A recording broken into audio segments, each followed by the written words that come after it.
అధిక బరువు అనేక సమస్యలకు కారణం. సాహితీ యోగా ఆన్లైన్ క్లాసులో జాయిన్ అవ్వండి.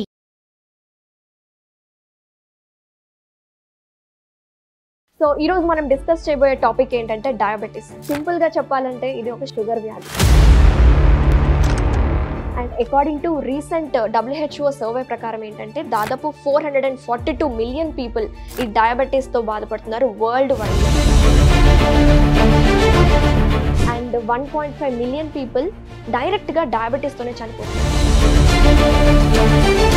డయాబెటీస్ ఎందుకు రోజు రోజుకి కేసెస్ ఎందుకు పెరిగిపోతున్నాయి సార్? ఇప్పుడు మనం చూసుకుంటే గనక లేటెస్ట్ ఇంటర్నేషనల్ డయాబెటీస్ ఫెడరేషన్ లెక్కల ప్రకారం ఎందుకు షుగర్ అనేది కంట్రోల్ అవ్వట్లేదు? ఒక డోస్ ఆఫ్ ఇన్సులిన్తో షుగర్ తగ్గట్లేదు అంటే మనం అర్ధరాత్రిలో ఏమైనా షుగర్ తక్కువ అవుతుందా అని కూడా చూసుకోవాల్సిన సిచ్యువేషన్లు కొన్ని ఉంటాయి. ఈ మధ్య చూస్తున్నామండి చాలా సోషల్ మీడియాలో ఏంటంటే షుగర్ రివర్సిబుల్ అనేసి బయట మార్కెట్లో కూడా అలాంటి మెడికేషన్స్ పబ్లిసిటీ చేస్తున్నారు. నిజంగా షుగర్ అనేది రివర్సిబుల్ అవుతుందంటారా? ఇది ఎవరికి పాసిబుల్? రీసెంట్గా టైప్ 2 డయాబెటీస్ వాళ్ళకి దాని తర్వాత 6 నెలల్లో వాళ్ళు బరువు తగ్గగలిగితే వాళ్ళ డయాబెటీస్ రిమిషన్ రివర్స్ అయ్యే ఛాన్స్ చాలా వరకు.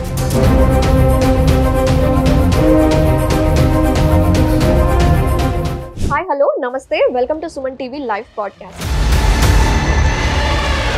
సో ఈ టాపిక్ గురించి అవేర్నెస్ క్రియేట్ చేయడానికి మీ ముందుకు వచ్చేసాము. సో ప్రెసెంట్ మనతో పాటు ఉన్నారు సీనియర్ ఎండోక్రైనాలజిస్ట్ డాక్టర్ పృథ్వీ గారు ఉన్నారు ఫ్రమ్ ఎరెట్ హాస్పిటల్స్ నుంచి. మన టాపిక్ లోకి వెళ్ళిపోదామా? హలో పృథ్వీ గారు, welcome to our Suman TV live podcast. నమస్తే అనుష గారు. సార్, ఈ రోజు మనము ఈ డయాబెటీస్ అనేది చాలా కామన్ టాపిక్ కాబట్టి సో చాలా మందికి తెలియని డౌట్స్ అనేది మనం క్లియర్ చేద్దాము ఈ పాడ్కాస్ట్ ద్వారా. సో ఏంటంటే అసలు డూస్ అండ్ డోంట్స్, అసలు డయాబెటిక్ మెడికేషన్స్ ఎప్పుడు వాడాలి, కొంతమందికి ఫాస్టింగ్ లో ఉన్నప్పుడు షుగర్ టాబ్లెట్స్ వాడచ్చా, ఇలాంటి కామన్ డౌట్స్ ఉంటాయి కదా, అవి క్లియర్ చేద్దాము. So first of all diabetes ఎందుకు రోజు రోజుకి కేసెస్ ఎందుకు పెరిగిపోతున్నాయి సార్? ఒకటి, ఇప్పుడు మనం చూసుకుంటే గనక లేటెస్ట్ ఇంటర్నేషనల్ డయాబెటీస్ ఫెడరేషన్ లెక్కల ప్రకారం ఇండియా కనుక diabetes capital of the world. ప్రతి 10 మందిలోనూ ఒకరు డయాబెటీస్తో బాధపడుతున్నారు. ఎస్పెషల్లీ 18 వయసు నుంచి 64 వయసులో ఉన్న పెద్దలు ప్రతి 10 మందిలో ఒకరు డయాబెటీస్తో బాధపడుతున్నారు. ప్రాబ్లం ఎక్కడొస్తుందంటే ఆ 10 మందిలో ఇంకో ఇద్దరికి వచ్చే 2 ఏళ్లలో 5 ఏళ్లలో డయాబెటీస్ బయటపడే ఛాన్స్ చాలా ఎక్కువ ఉంది. అందుకే ప్రపంచం మొత్తం ఇండియాని డయాబెటీస్ క్యాపిటల్ ఆఫ్ ఇండియా అని అంటున్నాయి. సో డయాబెటీస్ పెరగడానికి చాలా కారణాలు ఉన్నాయి. ఒకటి, మనకి ఈజీగా అవైలబుల్ అయిపోయింది జంక్ ఫుడ్, ఇవన్నీ కూడా ఫుడ్ సోర్సెస్ అన్ని కూడా చాలా ఎక్కువైపోయినాయి, అన్హెల్దీ ఫుడ్ సోర్సెస్. రెండోది, వ్యాయామం అనేది తగ్గుతూ వస్తుంది. జనరేషన్ నుంచి మీరు చూసుకుంటే మనం ఫిజికల్ యాక్టివిటీ చేసేది కూడా చాలా తగ్గుతూ వస్తుంది. ఒకటి, అన్హెల్దీ ఫుడ్ ఎక్కువైపోయింది, మన ఫిజికల్ యాక్టివిటీ తగ్గిపోయింది. మూడోది, రాత్రిపూట నిద్ర పడుకోవడం కూడా, నైట్ షిఫ్ట్లు ఇవన్నీ ఎక్కువైపోయినాయి చాలా మందికి. ఇవన్నీ కూడా హార్మోనల్ ఇంబ్యాలెన్స్లు, ఇన్సులిన్ రెసిస్టెన్స్లు కారణాలు కరిగి స్ట్రెస్ కూడా ఎక్కువైపోయింది ఈ జనరేషన్లో. ఇవన్నీ కలిపి త్వరగా షుగర్ బయటకు రావడానికి కారణాలు అవుతున్నాయి. ఓకే, సో షుగర్ మందులు వాడడం కూడా చాలా మంది ఏంటంటే మీరు రాస్తారు కదా బేసిక్ గా మెట్ఫార్మిన్ కావచ్చు, ఇంకా అదర్ మెడికేషన్స్, లేకపోతే వాళ్ళకి ఇంకేమైనా అదర్ హెల్త్ ప్రాబ్లమ్స్ ఉంటే రాస్తారు, అన్ని ఒకటేసారి వేసేసుకుంటూ ఉంటారు. అసలు what is the right way? అసలు మెడిసిన్స్ వాడాలి అంటే సో ఎంత టైం గ్యాప్ అనేది ఇవ్వాలంటారు? షుగర్ కి చాలా రకాల మందులు ఉన్నాయండి. కనీసం 8 నుంచి 10 రకాల దాకా మందులు ఉన్నాయి. ఒకటి, వాళ్ళకున్న వయసును బట్టి, వాళ్ళకున్న షుగర్ రీడింగ్ని బట్టి వాళ్ళకి మందులు రాయడం జరుగుతుంది. షుగర్ ఒకరికి 1 మందే రాయొచ్చు, ఒకరికి 2 రాయొచ్చు, ఒకరికి 3 రాయొచ్చు, ఒకరికి 4 రాయొచ్చు. కాకపోతే మనం కామన్గా చూసుకుంటే కనుక మెట్ఫార్మిన్ అయితే చాలా మందికి టైప్ 2 డయాబెటీస్లో ఫస్ట్ స్టార్ట్ చేసేది మెట్ఫార్మిన్. మెట్ఫార్మిన్ అనే టాబ్లెట్ ఎప్పుడు కూడా తిన్న తర్వాత వేసుకుంటే బాగుంటుంది. ఎందుకంటే మెట్ఫార్మిన్ వల్ల కొంచెం గ్యాస్ట్రిక్ సైడ్ ఎఫెక్ట్స్ అది వచ్చే ఛాన్స్ ఉంటుంది. తిన్న తర్వాత వేసుకుంటే ఆ సైడ్ ఎఫెక్ట్స్ అన్ని మనం తగ్గించుకోవడానికి హెల్ప్ అవుతుంది. కాబట్టి మనకి మెట్ఫార్మిన్ తిన్న తర్వాత ప్రిస్క్రైబ్ చేస్తాం. తినక ముందు వేసుకున్నా కానీ అది అలాగే పనిచేస్తుంది. తిన్న తర్వాత వేసుకుంటే కనుక కొంచెం సైడ్ ఎఫెక్ట్ ప్రొఫైల్ తక్కువ ఉండే ఛాన్స్ ఉంటుంది. ఇంకా వేరే రకాల మందులు ఉన్నాయి కొన్ని, గ్లిమిప్రైడ్ అని, ఇలాగ సల్ఫనైల్విరస్, కొంచెం పవర్ఫుల్ మందులు షుగర్ తగ్గించేవి. అవన్నీ కూడా మేము ఆహారాన్ని తీసుకునే 1/2 గంట ముందు కానీ 10 నిమిషాల ముందు కానీ వేసుకోమని చెప్తాం. ఎందుకంటే తిన్న వెంటనే షుగర్ రైజ్ అయ్యడం స్టార్ట్ అవుతుంది. వేరేజ్ మందులు అంటే కొంచెం మన కడుపులోకి వెళ్ళి బ్లడ్లోకి వెళ్ళి పని చేయడానికి కొంచెం టైం పడతాయి. కాబట్టి వాటిని 1/2 గంట నుంచి అరగంట ముందు తినడానికి ముందు వేసుకొని భోజనం చేయమని చెప్తాం. కొంతమంది ఉంటారు టాబ్లెట్ వేసుకుంటారు, వెంటనే అన్నం తినేస్తారు. Is it right? Right wrong అని కాదండి. మనం ఇచ్చే మాత్ర 100% దాని ఫుల్ ఎఫికషియసీలో పనిచేయాలి అంటే ఓ పావుగంట నుంచి అరగంట ముందు వేసుకుంటే, ఎస్పెషల్లీ కొన్ని మందులు ఏవైతే నేను చెప్పానో అవి అప్పుడు వేసుకుంటే బాగా పనిచేస్తాయి. తినే ముందు తిన్న తర్వాత వేసుకుంటే పని చేయవని కాదు. మేబీ అవి చేయాల్సిన దాంట్లో 80% 90% పని మటుకు అవి చేస్తాయి. ఓకే. ఇంత మందులు రాస్తున్నా కొంతమంది ఇన్సులిన్ మీద డిపెండ్ అయి ఉన్నా సరే మరి ఎందుకు షుగర్ అనేది కంట్రోల్ అవ్వట్లేదు? యాక్చువల్లీ చాలా అపోహ ఉంది. ఎన్ని మందులు పెట్టినా కొంతమందికి షుగర్ తగ్గదు, ఎంత ఇన్సులిన్ ఇచ్చినా కొంతమందికి షుగర్ తగ్గదు. అలాంటిది ఏమీ లేదండి. షుగర్ ఒక్కటే 100% తగ్గేది. ఒక మందుతో తగ్గకపోతే 2 మందులు, 2తో తగ్గకపోతే 3, 3తో తగ్గకపోతే 4, లేదా ఇన్సులిన్ 10 పాయింట్లతో తగ్గకపోతే 20 పాయింట్లు లేదా 30 పాయింట్లు. కాకపోతే కరెక్ట్ డోసేజ్, కరెక్ట్ మందులు ఆ పేషెంట్కి సరిపడని బ్యాలెన్స్ చేసుకోవడమే తెలియాలి. ఒకటి ఏంటంటే ఇప్పుడు ఒక పేషెంట్కి నేను ఒక మందు రాసి ఇచ్చాను, షుగర్ తగ్గలేదని వాడు 4 రోజుల తర్వాత 15 రోజుల తర్వాత వస్తే నేను రెండో మందు రాస్తాను. ఒకటి వాడు సరిగ్గా నేను చెప్పిన ఆహారం పాటిస్తున్నాడా లేదా, వ్యాయామం పాటిస్తున్నాడా, అలా ఇవి చేసుకుని ఇవన్నీ పాటిస్తున్నా తగ్గట్లేదు అంటే నేను రెండో మందుకి వెళ్తాను. అంతేగాని ఒకసారిగా 4 మందులు పెట్టేయడం ఇవన్నీ కరెక్ట్ కాదు.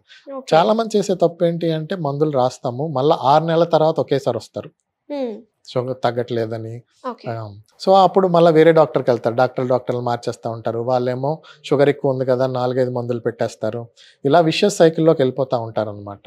అలా కాకుండా ఎవరినైనా ఒక డాక్టర్ని ఫాలో అవుతూ ఉంటే వాళ్ళు చెప్పిన మందు ఒక మందు వాడి షుగర్ తగ్గకపోతే నెక్స్ట్ స్టెప్, లేదంటే తర్వాత ఇన్సులిన్. కొంతమందికి 200 యూనిట్లు తీసుకున్న ఇన్సులిన్ తీసుకున్న షుగర్ తగ్గట్లేదు సార్, నేను 20 తీసుకున్నాను, ఇవాళ 40 తీసుకున్నాను, నా ఫాస్టింగ్ షుగర్ 100, 150, 200 ఇంతే ఉంటుంది అంటారు. అలాంటప్పుడు ఏంటి అంటే ఒకటి వాళ్ళ ఇన్సులిన్ స్టోరేజ్లో ఏమన్నా ప్రాబ్లం ఉందా, వాళ్ళ ఇన్సులిన్ తీసుకునే టెక్నిక్లో ఏమన్నా ప్రాబ్లం ఉందా, ఇవన్నీ కూడా మనం చూసుకోవాలి. ఎందుకంటే ఇన్సులిన్ డెఫినెట్గా పనిచేయాల్సిందే. మీరు ఇన్సులిన్ డోస్ పెంచినా మీ షుగర్ రావట్లేదు తగ్గట్లేదు అంటే ఆ ఇన్సులిన్ ఫాల్ట్ అయినా అయి ఉండాలి, లేదా టెక్నిక్ ఫాల్ట్ అయినా అయి ఉండాలి. సో ఎన్నో సంవత్సరాల నుంచి షుగర్ వ్యాధితో బాధపడే వాళ్ళు ఉన్నారు కదా, సో వాళ్ళు ఎట్ లాస్ట్ ఇన్సులిన్ మీద ల్యాండప్ అయి ఉంటారు. సో ఎవరన్నా మీ దగ్గరికి వియర్డ్ పేషెంట్స్ ఎవరైనా వచ్చుంటారా? చాలా మంది వస్తారండి. మన భారతీయులు చాలా మంది అతి తెలివి ఎక్కువ. ఎవరికన్నా షుగర్ కంట్రోల్ అవ్వట్లేదు, ఇన్సులిన్ స్టార్ట్ చేయాలి అనుకున్నాం అనుకోండి, వాళ్ళ వయసును బట్టి వాళ్ళ బరువును బట్టి ఒక డోస్ అనేది స్టార్ట్ చేస్తాం. ఒక్కొక్కసారి 10 పాయింట్లతో స్టార్ట్ చేయొచ్చు, లేదా 20 పాయింట్లతో స్టార్ట్.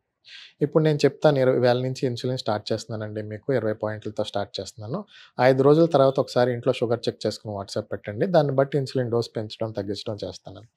కానీ చాలా మంది ఏం చేస్తారు అంటే వాళ్ళంతటా వాళ్ళే డోసులు 20ని 30 షుగర్ తగ్గలేదని మళ్ళీ 30ని 40 ఇష్టం వచ్చినట్టు వాళ్ళే పెంచేసుకుంటా ఉంటారు. అది ఎక్కడ తప్పు జరుగుతుంది అంటే ఇప్పుడు 20తో షుగర్ తగ్గలేదు, నేను మెల్లగా 4 పాయింట్లో 2 పాయింట్లో పెంచి చూస్తాను. ఒక్కసారిగా ఎక్కువ పెంచితే ఏమవుతుంది అంటే అర్ధరాత్రులు కానీ ఇన్సులిన్ తీసుకున్న 4 నుంచి 6 గంటల తర్వాత కానీ ఒక్కసారిగా షుగర్ తగ్గి మన బాడీ రీబౌండ్లుగా కరెక్ట్ చేస్తుంది అనమాట షుగర్. అప్పుడు మళ్ళీ ఉదయం పరగడుపును చూసినప్పుడు ఎక్కువే వస్తుంది. వాళ్ళు ఏమనుకుంటారు, నేను 10 పాయింట్లు పెంచి తీసుకున్నా ఇంకా షుగర్ తగ్గలేదు నాకు అని ఇంకో 10 పాయింట్లు పెంచుతారు. అది చాలా తప్పండి. ఒకవేళ ఒక డోస్ ఆఫ్ ఇన్సులిన్తో షుగర్ తగ్గట్లేదు అంటే మనం అర్ధరాత్రులు ఏమైనా షుగర్ తక్కువ అవుతుందా అని కూడా చూసుకోవాల్సిన సిచ్యువేషన్లు కొన్ని ఉంటాయి. ఎందుకే డాక్టర్ తోటి కాంటాక్ట్ అవ్వడం, మాట్లాడడం ఇవన్నీ మంచిదన్నమాట. సొంత డెసిషన్ల కన్నా ఇలా డాక్టర్ పేషెంట్ డిస్కస్ చేసుకుని డోస్ ఎంత పెంచుకోవాలని డిసైడ్ చేసుకోవడం బెటర్. Very nice. అండ్ ఉపవాసాలు ఎక్కువ చేసే వాళ్ళు ఉంటారు కదా, ముఖ్యంగా ఆడవాళ్ళు, షుగర్ ఉన్న వాళ్ళు ఏంటంటే మేము ఆల్రెడీ ఫాస్టింగ్లో ఉన్నాం కదా, షుగర్ టాబ్లెట్స్ ఎందుకు వేసుకోవాలి అని అనుకుంటూ ఉంటారు. అవాయిడ్ చేసే వాళ్ళు కూడా ఉన్నారు. సో ఏమంటారు దీని గురించి? ఇది కూడా చాలా కామన్గా వచ్చే క్వశ్చనే. సార్ నేను ఏం తినను సార్, నేను వారానికి 3 రోజులు ఫాస్టింగ్లోనే ఉంటాను సార్, అయినా కానీ నా షుగర్లు ఎక్కువ ఉంటాయి, నేను ఫాస్టింగ్ ఉన్న రోజు కూడా షుగర్లు ఎక్కువే ఉంటాయి సార్ అని చాలా మంది కంప్లైంట్ చేస్తారు. అందుకే దాన్ని షుగర్ జబ్బు అంటామండి. ఫాస్టింగ్ లా కానీ ఉన్నా కానీ వాళ్ళ బాడీలో తయారవ్వాల్సినంత ఇన్సులిన్ తయారవ్వట్లేదు కాబట్టి వాళ్ళ షుగర్లు కొంచెం ఎక్కువగానే ఉంటాయి. సో అలాంటప్పుడు మీరు చెప్పిన మెట్ఫార్మిన్ లాంటి మందులు వాడాల్సిన అవసరం ఉంటుంది. లేదా కొన్ని మందులు ఉన్నాయి, ఇప్పుడు చాలా కొత్త రకాల షుగర్ మందులు వచ్చాయి, పాత రకమైన షుగర్ మందులు కొన్ని ఉన్నాయి. అడ్వాంటేజ్ ఆఫ్ ఈ కొత్త రకం షుగర్ మందులు ఏంటి అంటే బాడీలో షుగర్ ఎక్కువ ఉన్నప్పుడే పనిచేస్తాయి. నార్మల్గా ఉన్నప్పుడు, లోగా ఉన్నప్పుడు అవి సైలెంట్గానే ఉంటాయి, అవేమి బ్లడ్ షుగర్ని ఏం తగ్గించవు అన్నమాట. ఈ పవర్ఫుల్ మెడికేషన్లు ఉన్నాయి కొన్ని, గ్లిమిప్రైడ్ అని, గ్లిక్లాజైడ్ అని, ఇలాంటివి. ఇవేంటంటే మీ బాడీలో షుగర్ ఎంత ఉన్న దాంతో సంబంధం లేదు. మీ బాడీలో షుగర్ 200 ఉన్నా తగ్గిస్తుంది, 50 ఉన్నా ఇంకా తగ్గించేస్తుంది. మరి అవి యూస్ చేసే వాళ్ళు కూడా చాలా మంది ఉన్నారు కదండి. ఉన్నారండి. అందుకే వాళ్ళకి ఎక్కువ షుగర్లు ఉన్న వాళ్ళకి అవి పెడతాము. ఫాస్టింగ్ ఉన్నప్పుడు అలాంటి మందులు కొంచెం జాగ్రత్తగా వాడాల్సి వస్తూ ఉంటుంది. ఓకే. అలాంటివి డోస్ తగ్గించి వేసుకోవడమో లేకపోతే అప్పుడు అవాయిడ్ చేయడమో ఏదో ఒకటి చేయాల్సి వస్తూ ఉంటుంది. ఓకే. అయితే మరి ఫాస్టింగ్ ఉన్నప్పుడే షుగర్ టాబ్లెట్స్ ఏ విధంగా వేసుకోవాలి? ఎందుకంటే కొన్ని మెడికేషన్స్ ఉన్నాయి. గ్లిమిప్రైడ్ కావచ్చు, మెట్ఫార్మిన్ కావచ్చు. ఇవి ఫుడ్ తీసుకున్న తర్వాత, కొన్ని టాబ్లెట్స్ బిఫోర్ ఫుడ్. మరి ఫాస్టింగ్‌లో ఉన్న వాళ్ళకి ఎలా గైడ్ చేస్తారు మీరు? ఫాస్టింగ్లో ఉన్న వాళ్ళకి అందుకే మీ డాక్టర్తో డిస్కషన్ అనేది చాలా ఇంపార్టెంట్. ఒక్కటి మన డయాబెటీస్ పేషెంట్స్లో ఇది చాలా వరకు నేను అబ్జర్వ్ చేస్తుంది ఏంటంటే, మీరు ఏ మందులు వాడుతున్నారంటే చాలామందికి తెలియదు అసలు. వాళ్ళు ఏం మందులు వాడుతున్నారో కూడా వాళ్ళు తెలుసుకోవడానికి ట్రై చేయరు. ఫస్ట్ ఆఫ్ ఆల్ వాళ్ళు చేయాల్సింది ఏంటి అంటే, అసలు ఏ మందులు ఉన్నాయి, ఏ మందులు ఎప్పుడు వేసుకోవాలి, ముందు డాక్టర్ రూమ్ నుంచి బయటకు వచ్చే ముందే డాక్టర్తో క్లారిటీగా తెలుసుకుని రావాలి. ముందే ఇందులో నేను ఫాస్టింగ్ చేసిన షుగర్ తగ్గించే మందులు ఏమన్నా ఉన్నాయా, ఈ ఒక్క క్వశ్చన్ అడగండి. డాక్టర్ మీకు క్లియర్గా చెప్పేస్తారు. ఏ మందులు మీరు ఫాస్టింగ్ చేసే రోజు మటుకు కొంచెం తక్కువ వేసుకోండి లేదా ఆపేయండి అని చెప్పేసి. And every patient has right to ask the doctor. Exactly discussion ఇదంతా టీమ్ వర్క్. ఇప్పుడు పేషెంట్ షుగర్ కంట్రోల్ అనేది పేషెంట్ డాక్టర్ కలిపి డిస్కస్ చేసి ఒక పేజ్ మీద ఉన్నప్పుడే ఆ షుగర్ కంట్రోల్ చేయగలుగుతాం. ఓకే. ఈ మధ్య చూస్తున్నామండి చాలా సోషల్ మీడియాలో ఏంటంటే షుగర్ రివర్సిబుల్ అనేసి అని చెప్తుంటారు. ఇది తీసుకోండి, ఇది తాగండి, షుగర్ రివర్స్ అయిపోతుంది అని చాలా బయట మార్కెట్లో కూడా అలాంటి మెడికేషన్స్ పబ్లిసిటీ చేస్తున్నారు. సో మీరు యాజ్ ఏ స్పెషలైజ్డ్ ఎండోక్రైనాలజిస్ట్గా నిజంగా షుగర్ అనేది రివర్సిబుల్ అవుతుందంటారా? 100% అవుతుందండి. కానీ రివర్సిబుల్ అనేది నార్మల్ మ్యాన్ టర్మ్. అది సైంటిఫిక్ గా మాట్లాడుకుంటే రెమిషన్ అంటాం. అది అంటే వితౌట్ ఎనీ మందులు కూడా షుగర్ నార్మల్ రేంజ్ లో ఉంటే 3 నెలల వరకు దాన్ని మనం డయాబెటీస్ రెమిషన్ లేదా మీ భాషలో రివర్సిబుల్ అని కూడా అంటాం. ఇది ఎవరికి పాసిబుల్? రీసెంట్గా టైప్ 2 డయాబెటీస్ వాళ్ళకి రీసెంట్గా బయటపడింది. 2 ఏళ్ల నుంచి 5 ఏళ్ల లోపే షుగర్ బయటపడిన వాళ్ళకి, యుక్త వయసులో ఉన్న వాళ్ళకి, అధిక బరువుతో సఫర్ అవుతున్న వాళ్ళకి, ఇప్పటి వరకు డయాబెటీస్ వల్ల ఏ కాంప్లికేషన్స్ అంటే కిడ్నీ కానీ ఐ కాంప్లికేషన్స్ కానీ ఏమీ రాని వాళ్ళు, వీళ్ళందరికీ కూడా ఇప్పుడు 30 నుంచి 40 వయసులో ఉన్న వాళ్ళు చాలామంది షుగర్లతో బాధపడుతున్నారు. వాళ్ళందరికీ రివర్స్ రెమిషన్ అయ్యే ఛాన్స్ చాలా ఎక్కువే ఉంటుంది టైప్ 2 డయాబెటీస్ అయితే కనుక. కాకపోతే వాళ్ళ హ్యాబిట్స్ అన్నీ మార్చుకోవాల్సి వస్తూ ఉంటుంది. వాళ్ళ ఆహారపు అలవాట్లు మార్చుకోవాలి, వాళ్ళ వ్యాయామం అలవాట్లు మార్చుకోవాలి. ఇవన్నీ మార్చుకొని ఇది ఓవర్ నైట్ జరిగే ప్రక్రియ కాదు. ఈ రెమిషన్ అనేది రివర్సిబుల్ అనేది కొంచెం టైం పడుతుంది. ఇనిషియల్గా కొంచెం మందులు ఇచ్చి షుగర్ స్ట్రిక్ట్ కంట్రోల్ చేస్తాము. దాని తర్వాత 6 నెలల్లో వాళ్ళు బరువు తగ్గగలిగితే వాళ్ళ డయాబెటీస్ రెమిషన్ రివర్స్ అయ్యే ఛాన్స్ చాలా వరకు ఉంటుంది. ఓకే, వెరీ నైస్ డాక్టర్ గారు. థ్యాంక్ యూ సో మచ్ అండి. Thank you for coming to our studio. Thank you Anusha గారు.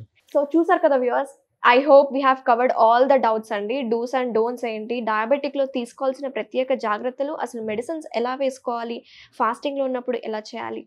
సో ఇలాంటి డౌట్స్ అన్ని నేను క్లియర్ చేశాను అనుకుంటున్నాను. So I'll be back with another podcast interview. Stay tuned. Thank you. నమస్తే.